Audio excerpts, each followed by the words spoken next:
নবাব সিরাজউদ্দৌলা ফুটপাত দিয়া এখন এতে দেখেন যাইতেছে।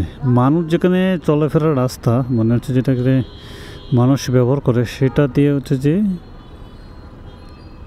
ব্যবহার করে বাইক। এই সমস্ত বেশি যারা ব্যবহার করে তারা হচ্ছে যে আপনার পাঠাও যারা আছে, এমন বাইকারও আছে কিন্তু পাঠাওরা বেশি। এই যে দেখেন সব ফুটপাত ব্যবহার করে তারপর যাচ্ছে। এতে কোনো সময় মানে আপনি যদি কিছু বলেন সেটা তারা উল্টা হচ্ছে কমেন্ট করে, ভালো দিকগুলো আর কি কোনো সময় দেখার বিবেচনা করে না। হ্যাঁ, এ হলো আর কি বিষয়।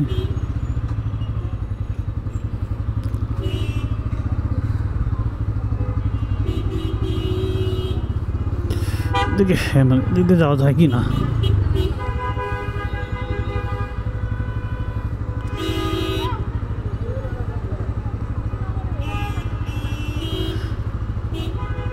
তো আমি যাবো এইদিকে, তো অবস্থাটা কি অবস্থা খারাপ নেই।